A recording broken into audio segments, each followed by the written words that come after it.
Hi friends, welcome to the Zoom Zen Room for part 2 of our midwinter installment. Happy full moon eve. Pull up a yoga mat. You may like to have blocks or a chair nearby or some kind of sturdy furniture that doesn't move for your triangle pose practice. Some layers, of course, some pillows. And I am quite grateful for our portable heater. Hopefully, this light will not interfere with you seeing too much, and if so, let me know and we'll figure out a retake. So, perhaps you've practiced our first video and you're warmed up, and we'll press into four corners of feet, and we'll move from our Kundalini practice now to our Vinyasa Krama practice. And as you press really truly into those four corners, two at the top and two at the heel, you'll pull the knees in and up. You'll pull the navel center in and up. And as you wish, you'll roll those shoulders. Maybe you'll close the eyes a moment. Maybe you prefer a soft gaze over tip of nose. Perhaps your hands face forward.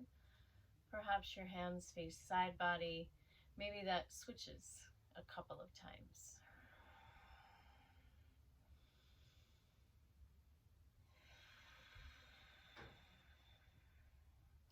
And as you bring your arms out and up, fingers can interlace and palms press up. We'll tilt the chin forward, the elbows bend, and I'll turn to the side. You can stay as you are, and maybe your palms make their way behind the head, but still facing the ceiling. Finding your breathing, finding your breathing, finding your breathing. And on an inhale, the arms lengthen, your chin lifts, and the exhale releases the arms. As you wish, the arms reach out and up or forward and up. Sometimes forward and up is kinder to the shoulders. Palms press up. And this time we'll take the long body to one side. So I still have my fingers interlaced, palms pressing up. And you're welcome to stay here gazing to the side, or you might start to gaze up behind you to where maybe some part of wall and ceiling meet, and or you can take that long line over the side where you might let your hands be exactly where they are. You might find a block to press into, or of course you can press into the mat as it makes sense for you. And perhaps as we move, gratefully, we'll warm up a bit. Isn't it lovely that we have our own inner fire that we can awaken in this practice? Agni, we would call it in Sanskrit, Agni, Agni. Your nose may start to move a little closer to your knee. And as you press into four corners of feet, you come up one side, bring it center, and we'll take it to the other side, where again you may choose to gaze out to the side, or you might start to gaze up and over to where perhaps a wall and ceiling meet. It's a little tricky here in the Zen room. And then coming center. Oh, I forgot the fold over. Let's go back to the side, breathing here for a moment and folding over as you wish. You may choose to stay up, pressing into something or not, as you like. Letting the practice work for you.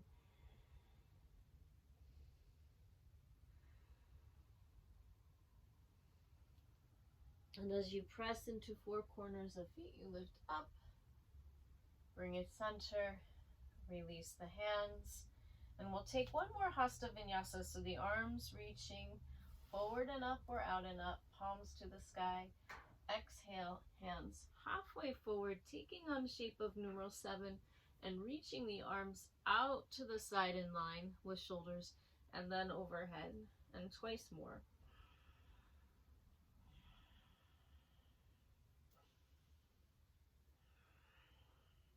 And finally, fingers interlace, palms press, you lift and lengthen, hands release, and we'll take it through Surya Namaskar, sun salutation. Oh, who knows, maybe a bit of moon salutation will get mixed in since we're awaiting that arrival, I believe, for tomorrow afternoon of the full moon. Starting with your extended mountain, fingers could interlace, heels could lift, finding your balance, finding a giggle with balance, perhaps reminding ourselves it's a pretty consistent search. Releasing heels, taking it to the half squat. Maybe you'll take a nice big reach. Maybe those knees will bend a bit more. Maybe you'll lift up and find your power arms, otherwise known as trident arms or goddess arms. Fingertips make their way to toe tips, or you find your blocks and you take a bit of a fold, and one foot can step back to find a bit of a lunge.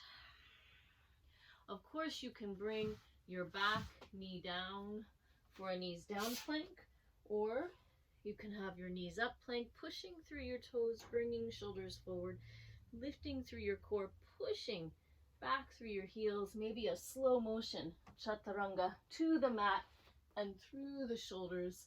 Sphinx pose, cobra pose has a couple of variations at least, choosing wisely for you, and back you go. Child's pose, if that makes sense for you, you know the knees can come wide, the big toes can touch.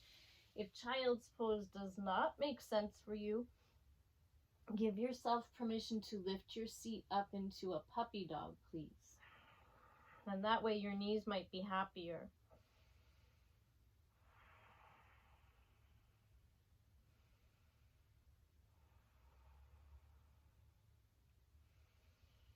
As you're ready to transition, maybe you'll come up into the puppy dog where your forehead rests, your elbows could be down or up.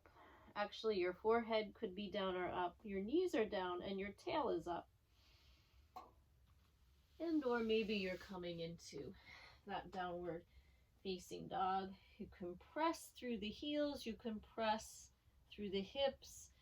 You can feel your fingers spread wide, the four corners of your palms, pressing, maybe the elbows pull in and up.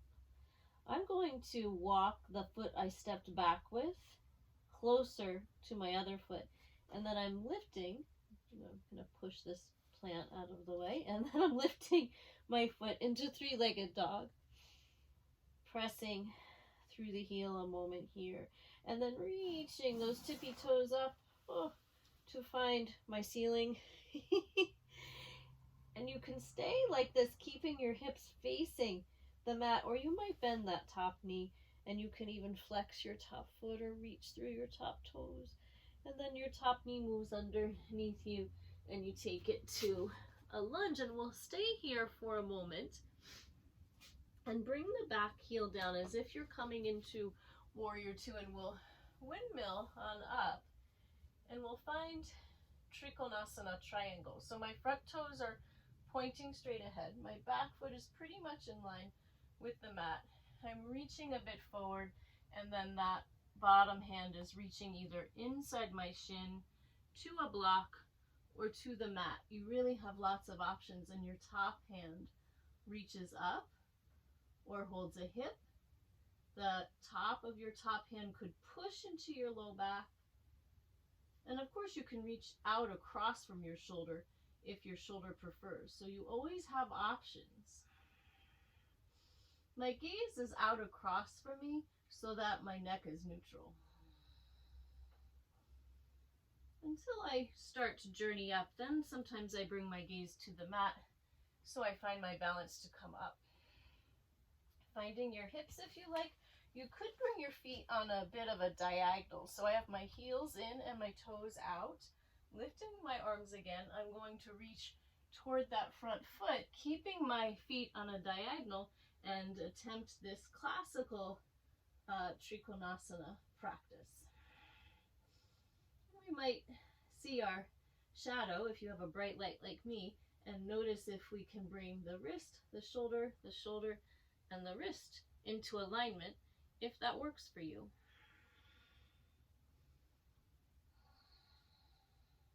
And then as I press into my feet, I'll come up, maybe hands to hips again, and I'm going to bring this front set of toes to point forward again, bending this front knee, leaning my front elbow into that upper leg. My back leg is long and strong. This top hand could reach out across from the shoulder or could reach overhead. You're welcome to keep your bottom arm exactly as it is, or maybe you'll start to reach that bottom hand up to meet top. I like to take Kali Mudra here. It just feels right for me. Slow, steady breathing. And then your bottom hand can come down to find the mat or a block. You might want to pull that block a little closer. As you lift your back foot, you could keep your bottom knee bent. Your back foot can flex or point, and you're breathing here. Gazing to a point that doesn't move to help you find balance. And then that bottom hand could lift and find the top hand again. Hopefully the railing is not in your way of seeing. Your bottom knee can still bend. Breathing.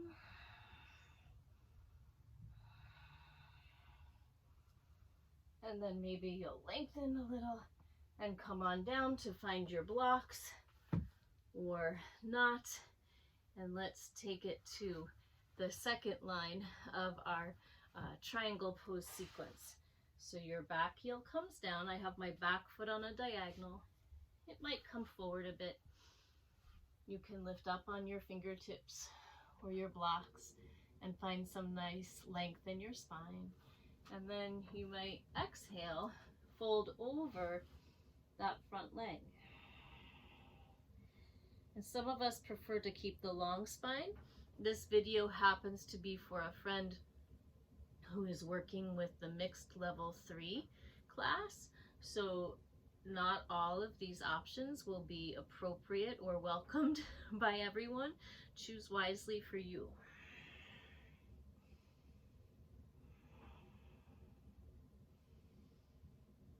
On the inhale, you begin to lift. Maybe that front knee has a tiny bend as you interlace fingers.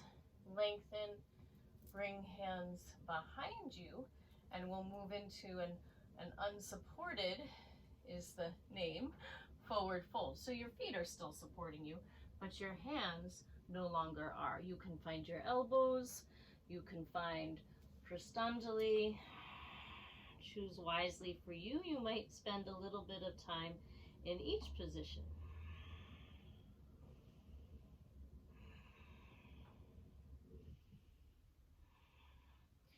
As you lift your head and heart, blocks are not up to you. I like to bring my hands a little bit in front of my front foot and begin to lift my back leg as high up as it will go.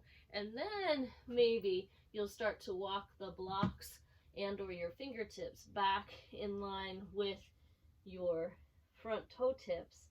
And maybe you'll practice bringing that head a little closer to your leg. And you could even practice holding the low leg with one hand and then the other. And maybe, just for a moment, both hands. And then coming down, finding your blocks or your fingertips and walking at center for a moment.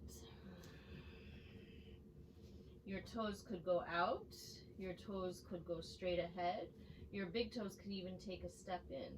I'm going to walk around and see what happens on the other side, but I want to face you. So I'm going to switch it up and face you. Ah, yes, here I am on that other side. So my bottom arm will find the leg. Blocks are not up to you. My palm will face up. All part of the classical triangle pose sequence, Trikonasana.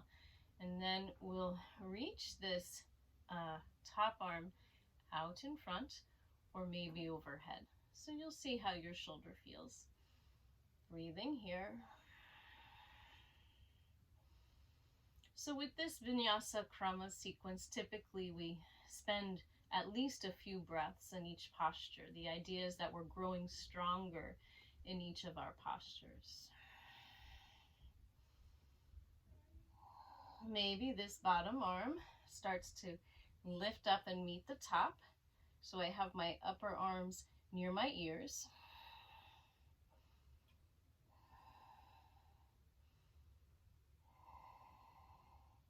Maybe this bottom arm reaches down for a block and can even step in front of the foot a bit, your hand that is, and your front knee keeps a bend. I still have my top arm overhead, and maybe that bottom arm begins to lift and meet the top arm. And again, I like to take the Kali Mudra. I have fingers interlaced, 4 fingers pointed, and thumbs stacked.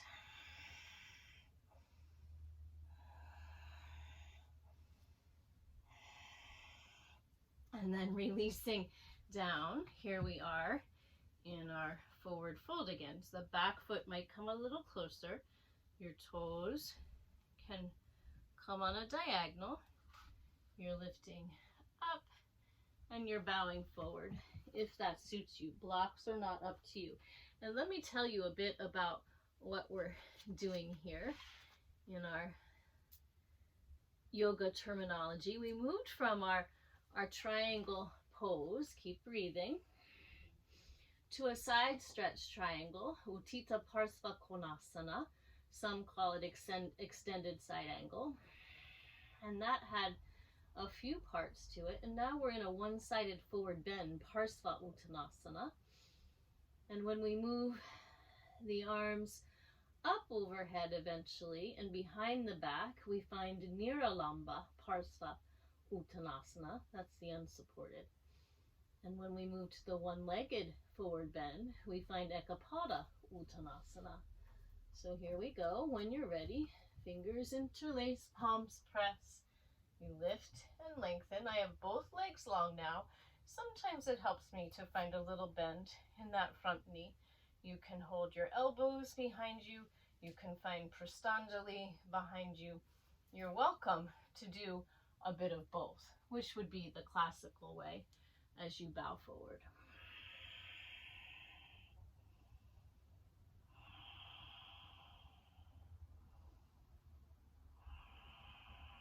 Ujjayi breath might be helpful here, the slow, steady breathing.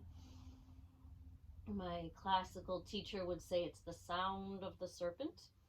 You may feel that vibration in your throat. And as you're ready, you'll lift the head and the heart a bit to find your blocks or not. I like to take hands and blocks in front of foot, lifting the back foot, letting those tippy toes reach up as high as possible. Your fingertips make their way to your toe tips and your nose makes its way to your long leg, where you could again, if you like, press one hand into your low leg, other hand into your low leg. Maybe, just maybe, both hands will take a moment holding that low leg and then releasing, coming undone.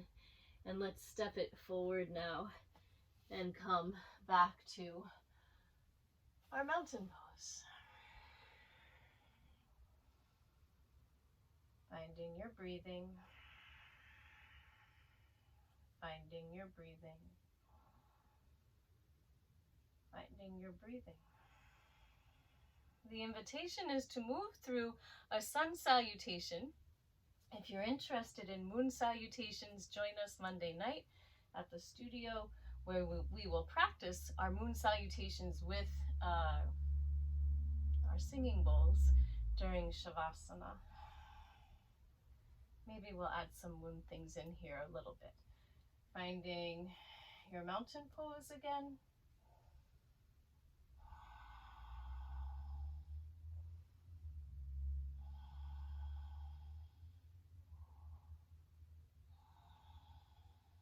Releasing to your chair pose.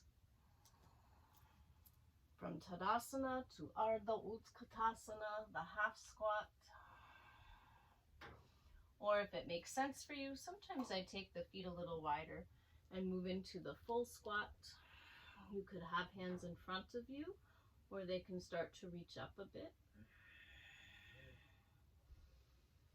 Fingertips near the toe tips. I'll bring my feet a little closer to hips width, and the other foot steps back. Again, for lunge, you might hang out there for a moment, and then take it to the knees down plank, the knees up plank, pushing through and forward, maybe a slow motion chaturanga for strengthening. Cobra, up dog, as you wish.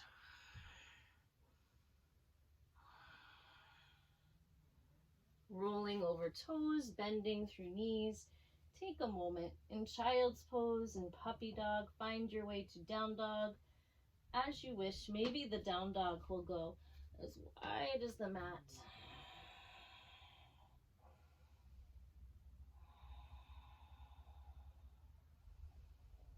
Pressing really truly through four corners of feet and four corners of palms, giving your body a good foundation for this practice. Bringing your feet to hips width or closer as you like, bringing your hands to shoulders width. Sometimes we go a little wider, sometimes we go a little closer. And this time I stepped back with left foot, so I'm going to lift right foot to three-legged dog. And then I'll lift the tippy toes up, to find that ceiling again. You might stay here, keeping the hips facing the mat. You might bend the top knee and flex the foot or point through the toes. And then that top knee can come underneath for the transition forward, or we'll keep the warrior one position. So my back foot's on a diagonal, and you can always move that back foot if you need to. My front knee is bent, and I'm coming up to, in this sequence, still part of the triangle pose sequence, warrior one, with my hands in front of me. It's a little different. And then the hands reach out to the side and up overhead for the second part of our warrior.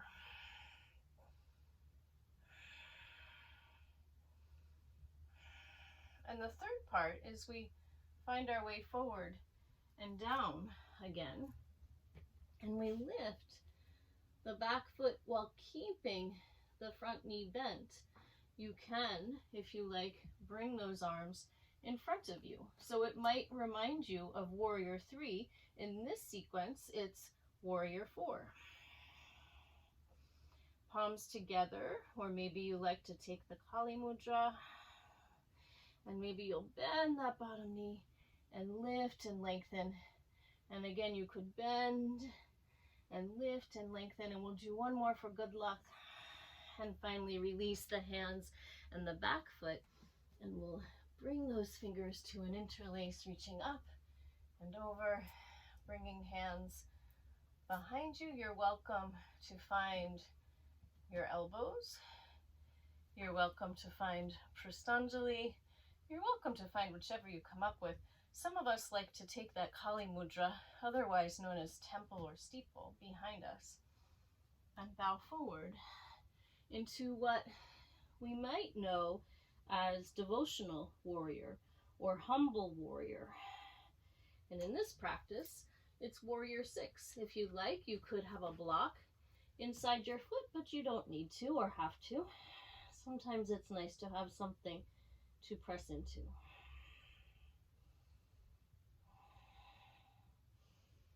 Lifting your head and heart, let's walk the blocks or the hands to the middle of the mat, and you choose. Your toes can go out, your toes can reach straight ahead, or your big toes can come in a bit. So if you always choose one way, maybe you'll try something different. Just be sure your balance is with you.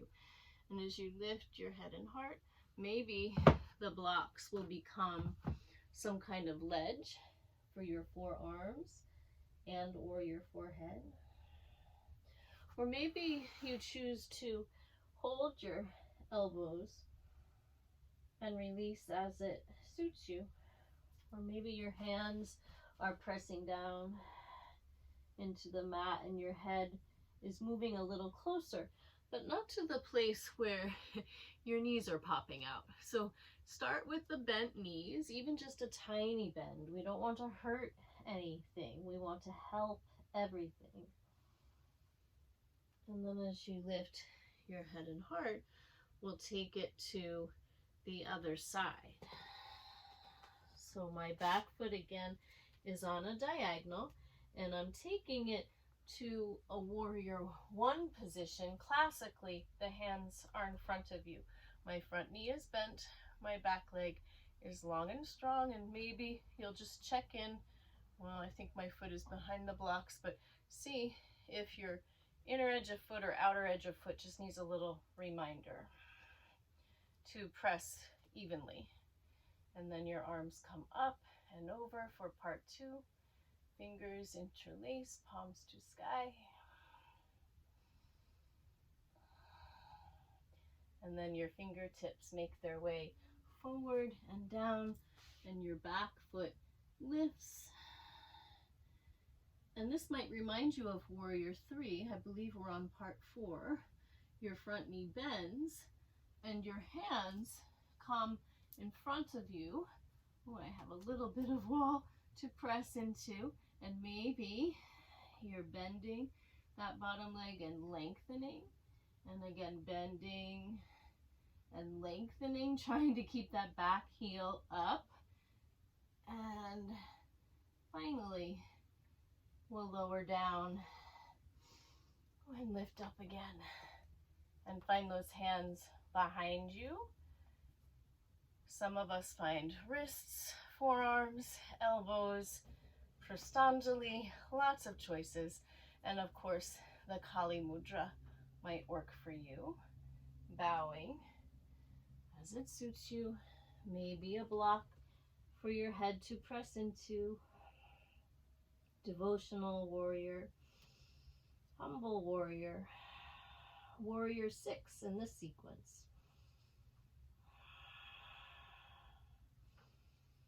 Lifting, lengthening a bit, releasing the hands, finding your way back to center where you have that choice. Toes might reach out a little, toes might reach forward, toes, big toes might step in a bit, and we'll see about interlacing fingers, lifting, lengthening, bringing hands behind you for those choices. Elbows, Prastanjali, maybe you'll start with one and add on another. If you like the Kali Mudra, it can be nice to help the shoulders release.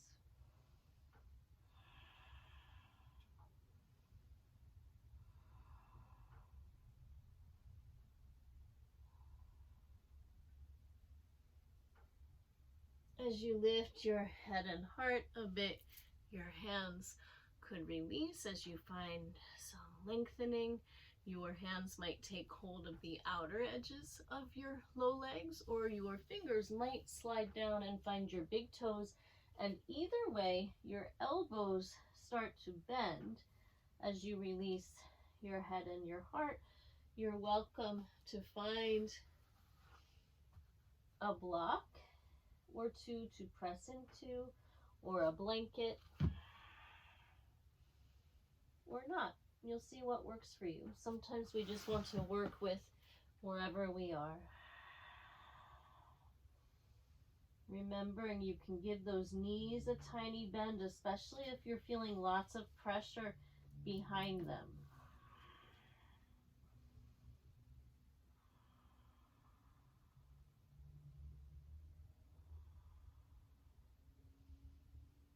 As you lift the head and heart, we'll walk the hands over to one foot.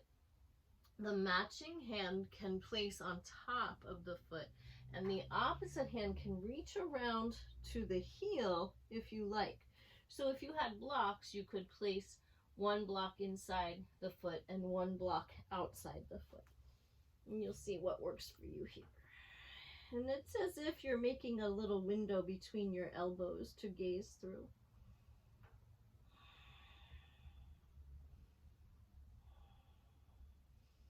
Lifting up, we'll take it to the other side. You can walk with your blocks. You can walk with your hands. The matching hand will stay inside the foot or on top of the foot. The other hand will wrap around to the outer edge of the foot, or it might hold the heel, and you're gazing between your elbows.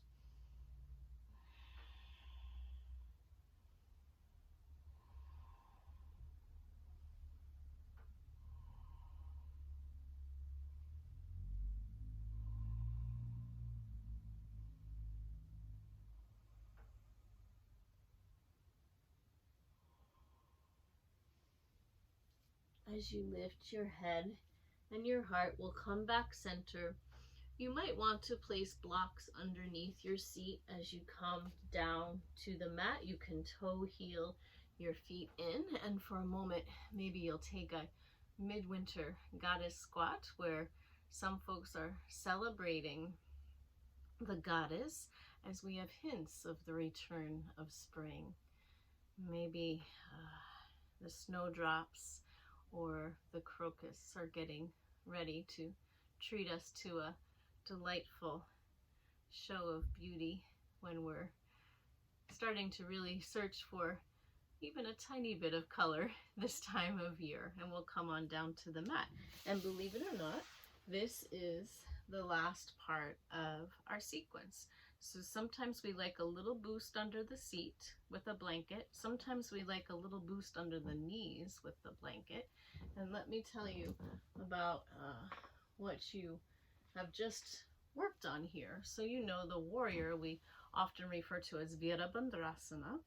And then we moved to the wide feet, the wide stance. So Prasarita Pada Uttanasana. And that had a few variations. And now we're moving into straight angle posture. And some of us will use our imaginations to get there. So this is Sama Konasana. And we'll end with Niralamba Sama Konasana. And of course, we'll release your back a bit before we rest. Sometimes we press down, lift up, and scooch forward. You could have your feet flexed. You can point through your toes. And we'll keep the hands next to the hips as we press down and lengthen the spine. Finding your breathing.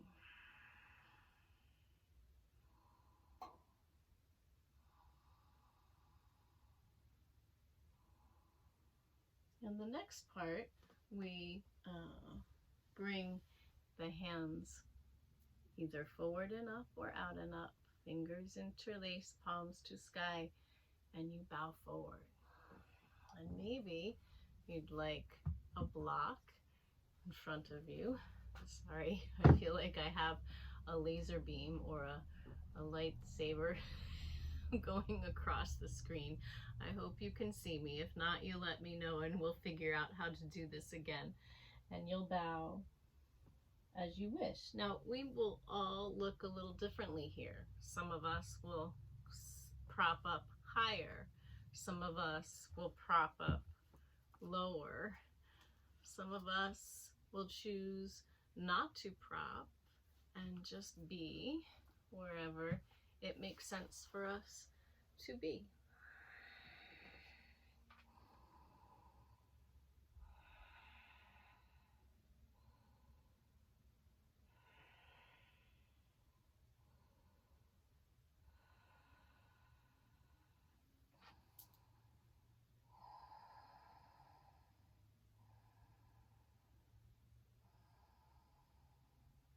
And when you're ready, you can lift and lengthen a bit. Fingers interlace, palms press, and we'll bring those good hands behind us one last time, finding your options. Perhaps your elbows, perhaps your back salute, the palm to palm behind the heart, the Prastanjali.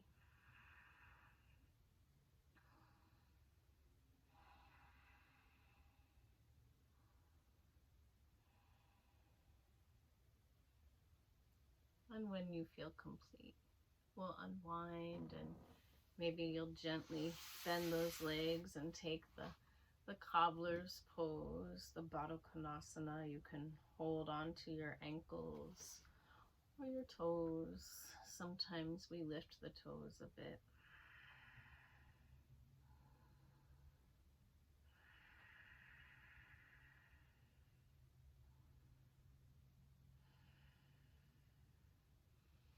And perhaps you'll bring your feet in front of you now, long legs, and we'll move from our staff pose position into our Paschimottanasana, our full forward fold. And you have lots of options. You might find fingertips, you might find blocks, you might find some part of the foot or not. What works for you? And you might find your breathing. The length of your breathing might come to your attention. Maybe it's evening out the exhale and the inhale to be in equal parts. Maybe it's inviting one breath to be twice as long as the other. So if we were looking for a bit of energy, we might lengthen the exhale. And the inhale. We would make the inhale twice as long as the exhale. If we were searching for a bit of calm, which is how some of us find energy, we would then lengthen the exhale twice as long as the inhale. So to find calm, you're lengthening exhale. And to maybe find a bit of burst of energy, you'd lengthen the inhale. And if that's confusing, be in touch with me and I can tell you more.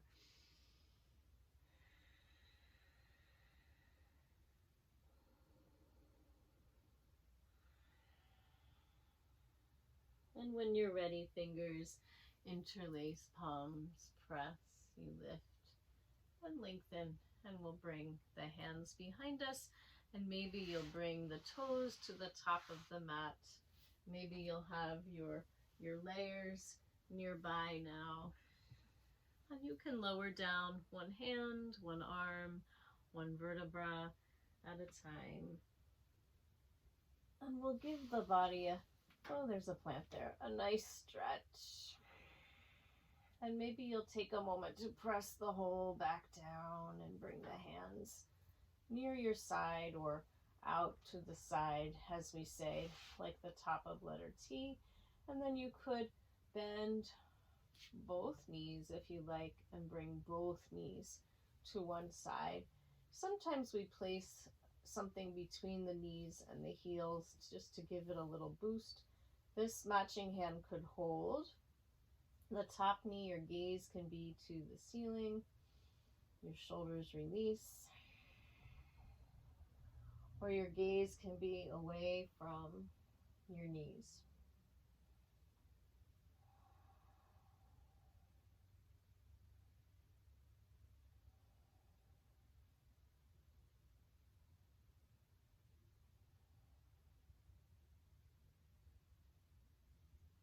When you're ready to transition, your head comes center, your knees move to the other side, and sometimes one side's a little different than the other, so give it a moment to settle and notice what you need, and then see about releasing those good shoulders.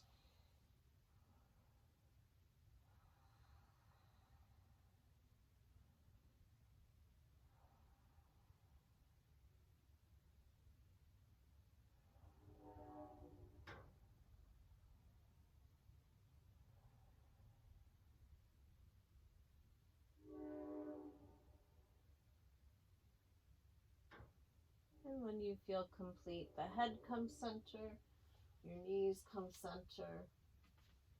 Maybe you'll prop part of you, sometimes the neck or all parts of the back actually enjoy being propped. Maybe you'll cover part of you or all of you. And of course, if you're in a place where you would prefer to adjust the lights and adjust the music, you're welcome to take a moment to do that. If you'd like music for this month's journey, please reach out to me and I'm happy to forward you our list of music. Finding a bit of rest, you could have the knees bent, you can even have the knees rest against each other, or maybe your back just wants to be long with the legs.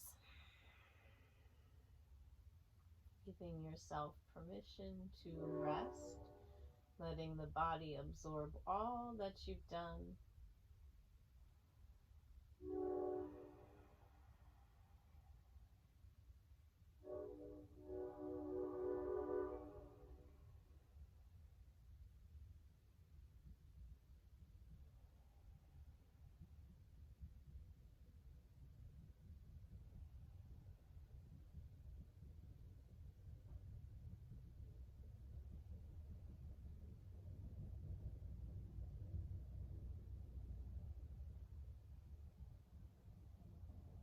And as you feel complete, perhaps starting to wiggle fingers and toes, maybe rounding ankles and wrists. Maybe giving yourself a big stretch through fingertips and toe tips and finding a gentle hug to rock and roll you to one side or the other, or sometimes we rock and roll all the way up to our seat. And you get there. When you get there, finding your props, finding your layers as you wish. We'll close with a bit of alternate nostril breath to balance the brain. I was taught to place my right hand with the index and middle finger down. Let me make sure I'm telling you the truth. Suddenly it's confusing. Yes, index and middle finger down, traditional ring and pinky out, and your thumb out. And that thumb closes the matching nostril and you breathe out the other nostril. And then breathing in. Closing, pausing, breathing out the first side that you closed, and then breathing in. Closing, pausing, breathing out left or moon side, breathing in. Closing, pausing, breathing out right or sun side, breathing in. Breathing out left, moon or calming side, breathing in. Closing, pausing, breathing out right, sun or energizing side. Let's do a couple more at our own pace.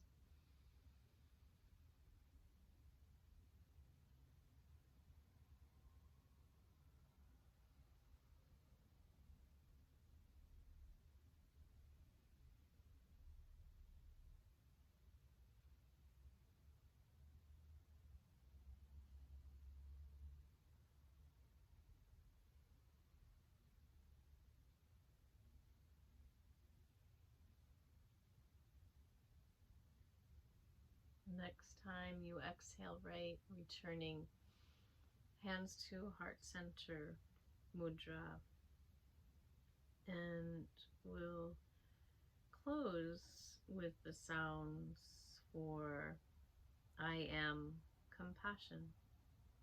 In Sanskrit, Karunaham, Karuna, Hum, Hun. You're welcome to join, listen, mentally recite as you like after inhale. Karunaham,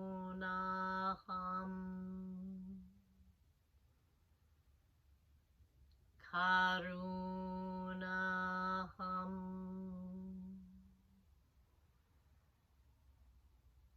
Karunaham.